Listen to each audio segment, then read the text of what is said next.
Thanks very much for the kind invitation to present today. I don't know if I'm moving on. Okay. Um, yes, there were many attempts made by Europeans over the 13th and 14th century to communicate because it became increasingly relevant and important to not ignore what was happening outside of continental Europe. The 1200s can be thought of as sort of a crisis where these nomadic peoples had unified or being unified and had swept starting in 1206. Chinggis Khan unifies a large steppe that we call Mongolia. This all in one generation really leads to a devastating invasion of Central Europe, especially centered on Hungary, but the whole region was affected. 1258, Baghdad, the old Abbasid Caliphate, was sacked. In 1279, the entirety of China, for the first time ever, was unified under a fundamentally nomad northern state.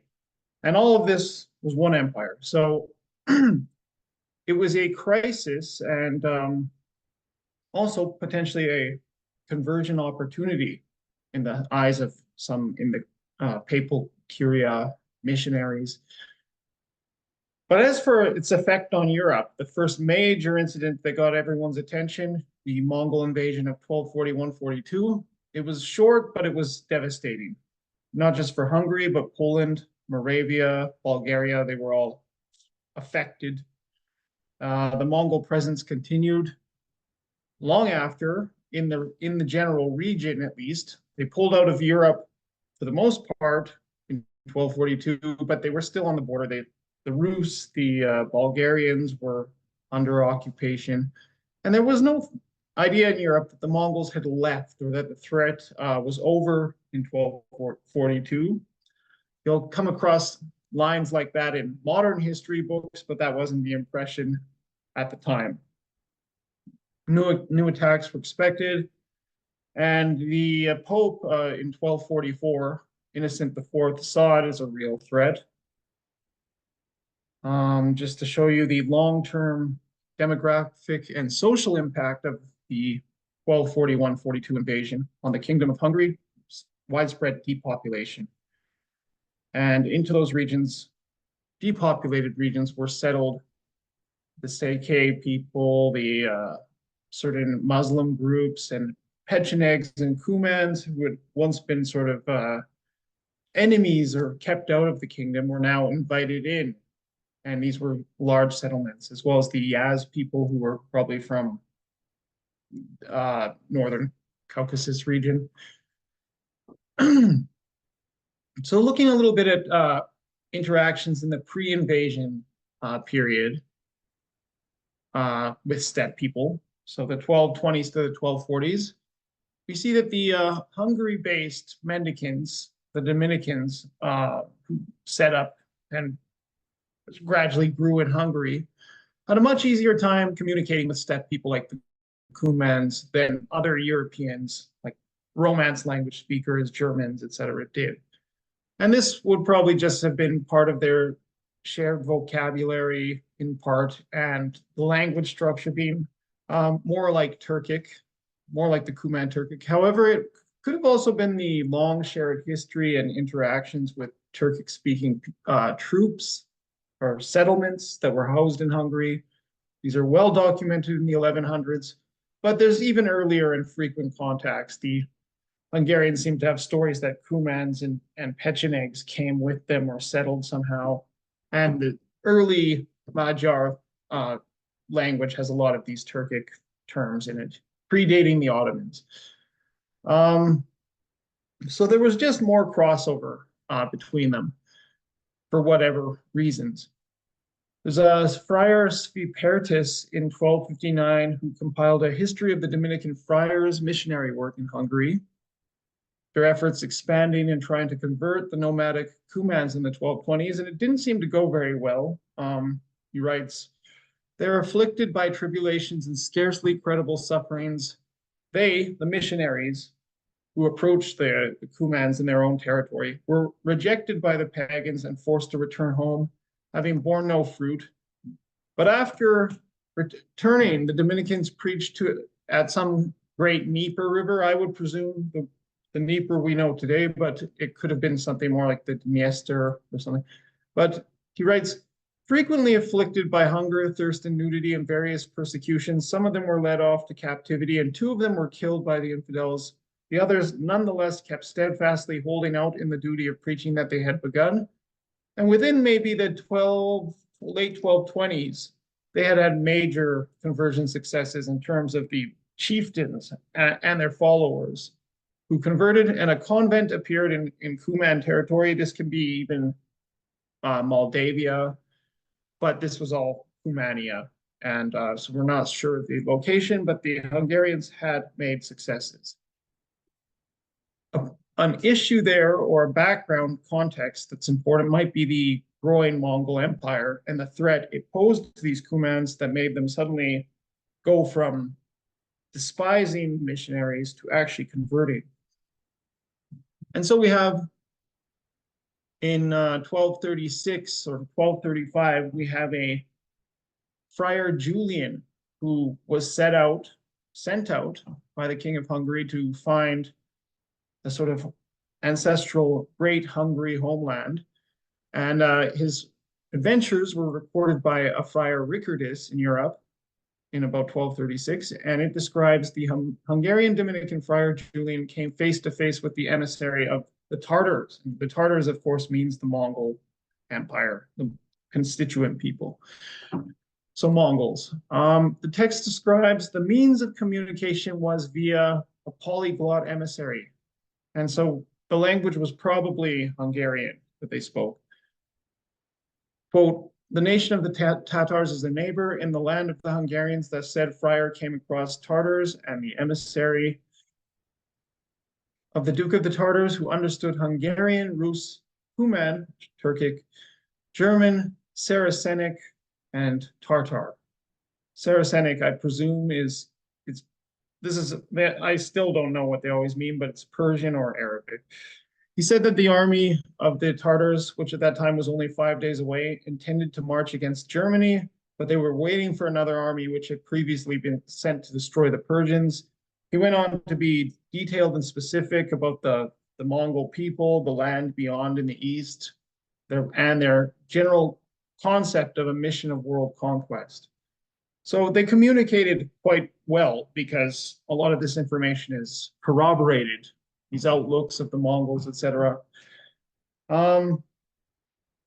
Friar Julian does describe other ways of communicating, at least to get information about the Mongols from people who've been affected by them. During his return voyage, his second voyage in 1237, he mentioned that the Bulgars, Great Hungarians, and Rus had personally informed him of the Mongol imperial history of Genghis Khan's rise. It's quite corrupted, the story, but some essentials are there. They describe somehow the Mongol capital of Karakorum and the Mongol intentions. So we read that these Rus, Hungarians, and Bulgars who were fleeing as this war erupted, as the Mongols were doing their great conquest west that would subjugate the Rus and all these people. Those who'd fled had told him personally. They knew where the Mongols were, they knew their intentions, and many say there's no doubt. And the Duke of Suzdal conveyed orally through me to the king of the Hungarians that day and night the Tartars counsel on how to defeat and conquer the kingdom of the Christian Hungarians, meaning modern Carpathian Basin Hungary. On the other hand, we also have a direct Mongol message conveyed to the Hungarian friar in the original Mongolian with his imperial surrender ultimatum. And that follows the general formula you'll find across sources across all of Asia when they're describing a Mongol ultimatum from the Khan. However, Julian records that the message was only deciphered by asking a local Cuman who actually knew Mongolian. So we read, quote, moreover, the letters are written in the pagan script, but in the Tartar language, which is why the king of the Hungarians found many who could read it, as in sound out the script, but nobody who could understand it. But as we were crossing through Cumania, we found one pagan who interpreted it for us, and that's how they got the message. And it does make sense, because Cumans were partly subjugated by the Mongols. It's a sort of unsuccessful conquest, but it led to the formation of some subject Cuman legions in the Mongol army in the 1220s. And Turkic was spoken even in the area of Mongolian. Their next door neighbors, the Naimans, were Turkic speakers. So this could be a medium of communication, because essentially Turkic has worked as a sort of band across the steppes and the Silk Road, that is, or was, to some degree mutually intelligible or totally mutually intelligible. So anyway, there was the Great Western Campaign, as I said, and this was a real shift in how the Western Latin world thought about the East. They realized it's definitely not something you can ignore.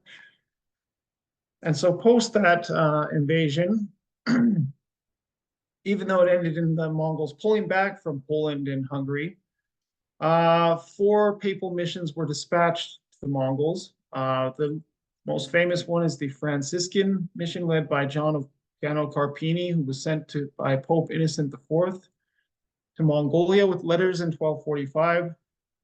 He stayed at the court until November 1246. He personally had audiences with the ruler, the third Mongol ruler, Guya Khan, I should say the third in succession, grandson of Chinggis Khan.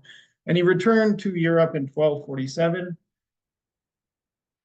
How did Carpini communicate? He's actually not always explicit about this, which is frustrating, because he was writing this brief report, but it still comes through in some ways. For instance, the Mongol escorts to Mongolia with these friars made some jokes that they mentioned, and that the friars understood and recorded. They sensed that there was a joking tone to it, that they described campaigns that these escorts told them. Benedict the Pole had come on the journey, another friar with Julian, since at least he could communicate with the Rus, and the Rus have their Qipchaq and Turkic collaborators, and then you've now got a connection to the Mongols. So another friar named C. de Bridra, his text was only found in the second half of the 20th century, but he adds to Carpini's general report a fairly lengthy lexicon of Mongolian words that he knows, and they are correct. And so there was a degree of maybe these friars making serious efforts in the course of this 2-year event to learn at least whatever Mongolian they could. But we know that in general, for much information, they relied on the Rus and especially on their Cuman-Qipchaq interpreter. They named it the most important one, Timur, who could communicate between the Rus and the Mongols, and then that information would get to the Latins. So thus we have Mongol, Turkic, Slavic, Latin was the process of information transfer. However, there's another way that was started to be used for this transfer, and it's Persian, the lingua franca of medieval Eurasian trade, which is surprising to me, actually. It didn't seem intuitive, but it had Latin speakers from the Crusades and whatnot who actually knew Persian. And then there were Mongol speakers, like the administrators from the Middle East, who were working for the Mongols, and they were able to provide a bridge. So we can see this, for instance, in Guya Khan's response to Pope Innocent IV, which is still existing. The letter is still in the Vatican archives, and you can see it there with the Khan's red seal on it, but it's written in Persian. That might not actually, I may have actually provided the wrong letter, but it looks identical anyway. And Guya Khan does show some examples of misunderstanding, or at least it's rhetoric. He commands the Pope to serve us, and then he says, I'm surprised that you seized all the lands of the Magyars and Christians. Tell us what their fault is. These words of yours I have not understood. He goes on to say that you must submit to the Khan. It's the world's destiny. But he does act as surprised, or maybe there's some kind of understanding. You say I should become a trembling historian Christian, worship God and be an ascetic. How do you know who God absolves or shows mercy to? How do you know what you are saying is sanctioned by God? From the rising to the setting sun, all the land is mine. Who could do this contrary to God's command? So if there's not a full-on lost in translation thing, there's at least a conceptual disagreement. But believe it or not, that was the successful Franciscan mission. The Dominican one went much worse. And by the way, just feel free to tell me when to stop. I know it's the end of the conference and for today, and so might be running a little long, but just let me know if I should. Still have 5 minutes. It's okay. Okay, so the Dominican mission was an absolute disaster, headed by Askelin, recorded by one of the participants, Simon of St. Quentin, if you want to anglicize it. And they met up with a Mongol general, Baiju, in Armenia in 1247. It was awkward. Whereas Carpini's party had gone to Mongolia and followed etiquette, the Dominicans refused to. But we see there's a much detail about this negotiation. And we see that from Simon's text, the careful way of conveying messages through Persian, which had developed with the Mongols had come up with the system to avoid any chance of misunderstanding. And this became the standard.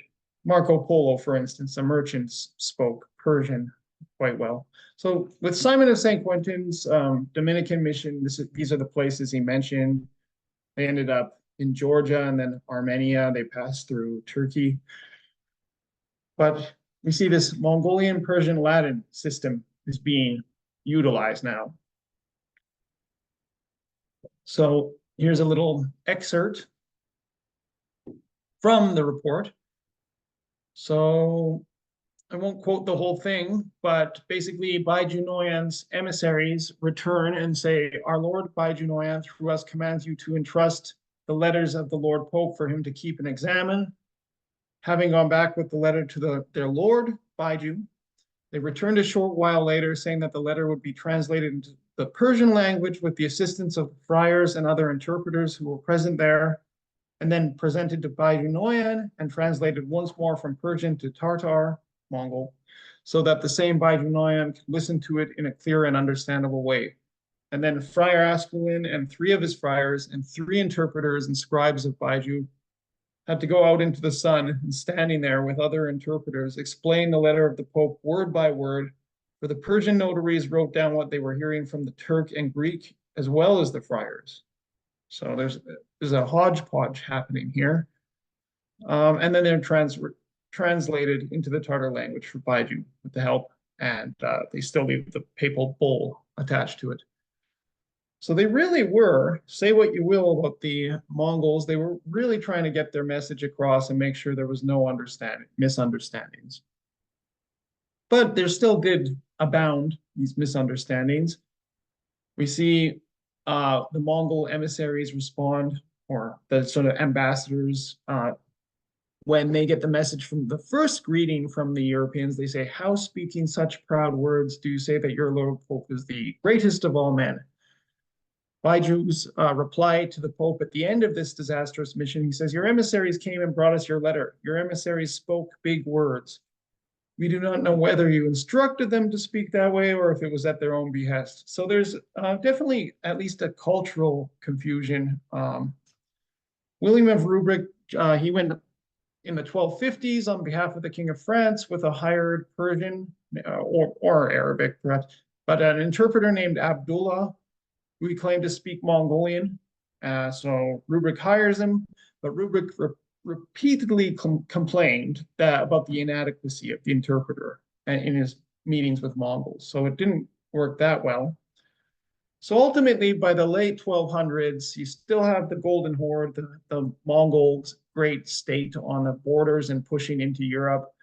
And there's a sense that missionary work is needed, not just for its own sake, but for the dangers posed if this area should go over to the Muslims.